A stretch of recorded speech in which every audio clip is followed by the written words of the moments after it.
Namaste, it's Sahara Rose, and welcome back to the Highest Self podcast, a place where we discuss what makes you your soul's highest evolvement. So I was just thinking about a saying that I always say, we all always say, and it's do what you love, right? And I totally stand behind that we must do what we love.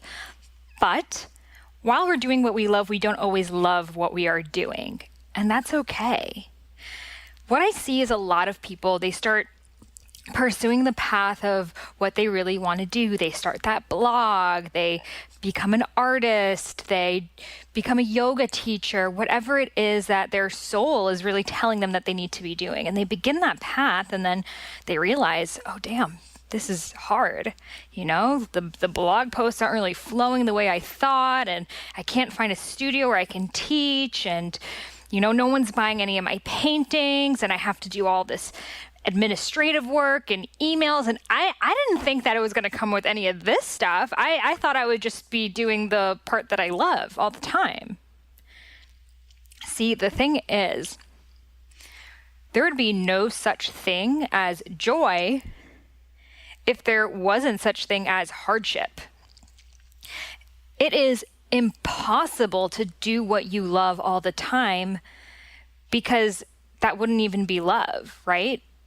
There would be no juxtaposition. If it was always smooth sailing, it would no longer be smooth anymore, right? So, you know, when you go to the beach and you're so excited for the beach day and you're sitting out, and after like 3 hours, you're bored. You're like, oh, I'm going to go inside, see what's going on, if they have any more guacamole in there. Oh, maybe do you want to go play some ping pong? Or, oh, I got to get back on my computer. Like, it gets boring. We don't actually want to stay in that heightened state of enjoyment all the time, because it starts to lose its intrinsic value.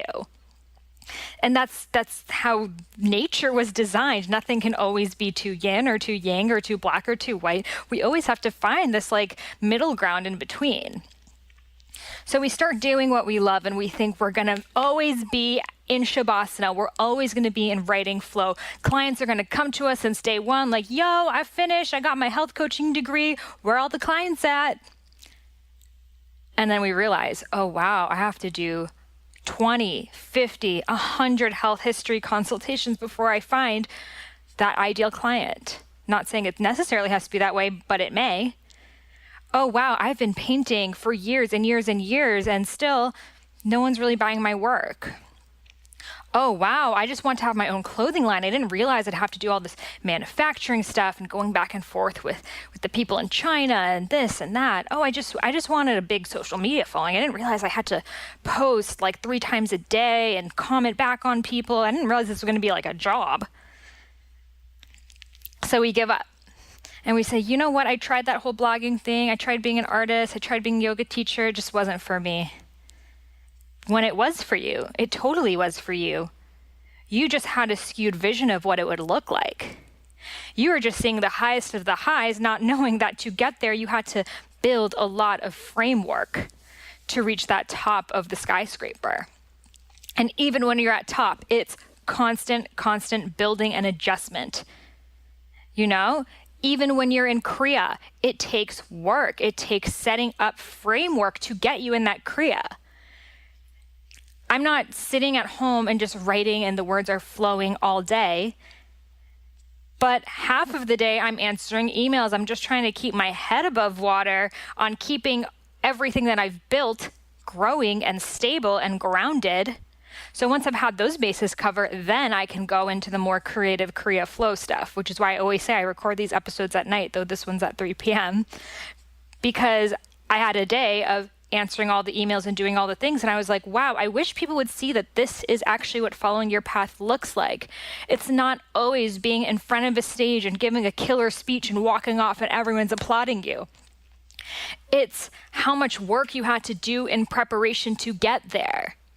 You know, the singer doesn't go on stage and kill and then walk off and is like, okay, and we're done. And then just like chills. And then the next time just goes on. No, they're rehearsing every day in between. Like Beyonce, every day of her concerts, her tours, she's been doing this for at least 20 years and she's still rehearsing every single day. because there's always things that need to change. The sound needs to be better. This outfit's off, that. These are all things you have to think about. And if you're only chasing that Beyonce high, you're going to miss it. So doing what you love does not mean you have to be loving every minute of it. And anyone who tells you that is feeding you bullshit. Because life was not meant to be lived in this pure state of heightened ecstatic joy. That was never the plan. I mean, it doesn't mean that we have to be suffering, but we need to realize that happiness does not mean total full body pleasure all the time.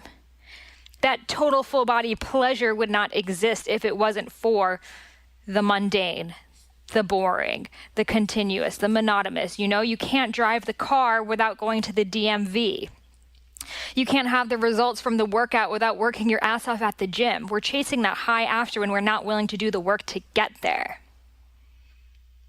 So doing what you love will require work.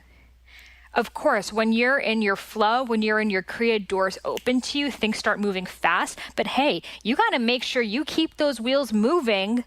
Otherwise, the opportunities are going to open and you're not going to be prepared. Luck is where opportunity meets preparation.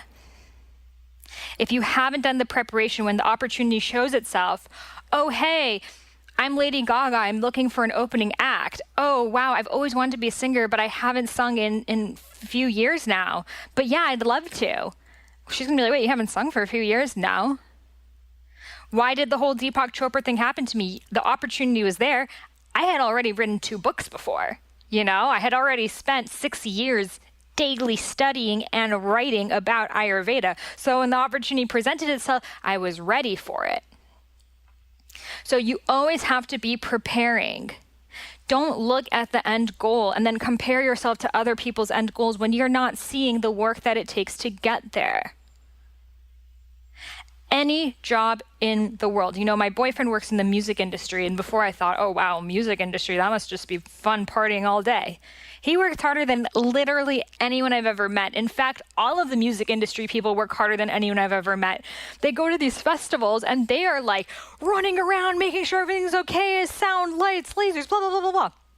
They are working so hard to give the audience that 1 hour experience of heightened joy when there are thousands of people in the back keeping the ball moving that we don't see. We think, oh yeah, you're a music producer, you're a DJ, it must just be all fun and games. Not at all. There's nothing in the world like that. Nothing.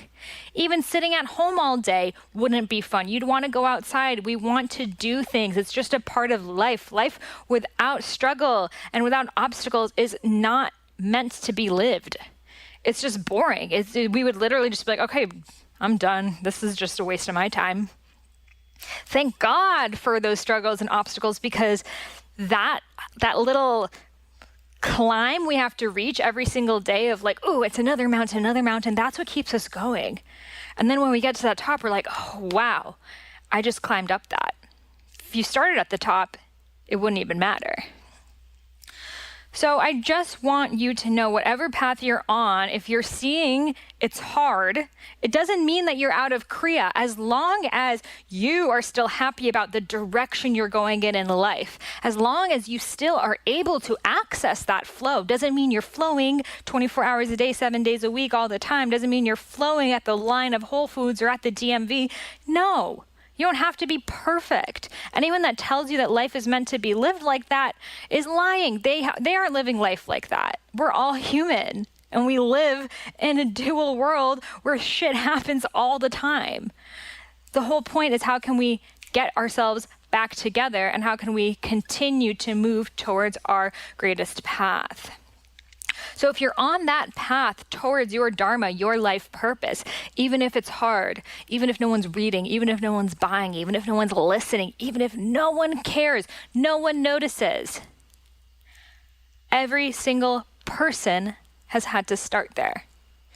And the only difference between the people that are listened to and those that are not listened to is the ones who are listened to kept going when no one was listening. The people who are not listened to means they're like, no one's listening to me, and they stop there. There's no such thing as failure. It's just giving up. So if you throw in the hat and you say, yeah, I don't know, it's too hard for me, then I guess you aren't ready for it. And that's a shame, because the world would really love to have you stepping up. The world really needs to have you stepping up. So you're going to have to respond to those emails. You're going to have to make those awkward phone calls and weird sales pitches and things that feel uncomfortable. I'd rather stick in my rabbit hole and stick with my corporate job that's killing me alive, but at least I know what to expect. There's going to be fear. There's going to be uncertainty. And overcoming that is what creates the clarity. So jump past that obstacle and know the obstacles are also going to keep arising. You never get to the point where it's all, whew, I'm cool from now on, I got it. Even when you're at the top, even when you're at Beyonce on tour status, you're still going to be rehearsing every single day. Hope you guys enjoyed this. Hope you guys found it impactful. And as a free gift for reviewing this podcast, I want to share with you the first book I ever wrote about Ayurveda. It's called Eat Right for Your Mind Body Type. And this is before I had a book deal, before I've ever met an author in real life, before I even knew what a literary agent was. I just thought people wrote books and then people were like, oh yeah, I'd love to buy that. We'll just put it right here in Barnes and Nobles. Woo. No, that's not really how it actually is played out, but I still wrote the book. Spent all my money and got it edited. I graphic designed it all myself. The process took me 2 years, okay? And still, I just felt like I needed to do this, though no one was listening, no one was caring, and definitely no one was reading. And now this book is just sitting on my computer, and I'd like for you guys to read it for free. And all you have to do is leave a review for this podcast on iTunes. You can just Google it, Highest Self Podcast iTunes. Leave a review, screenshot it to me, and send it over to me on my email, Sahara, Sahara, @eatfeelfresh.com.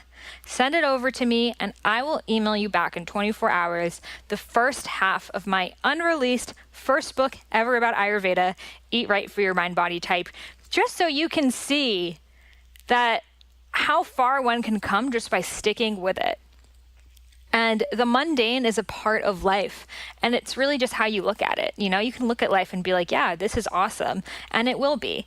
But don't expect, glitter to be coming down from the sky all the time, because if it was, then we would all be annoyed and want to sweep up the glitter, So live your life, have fun with it, and don't expect it to be perfect. Namaste.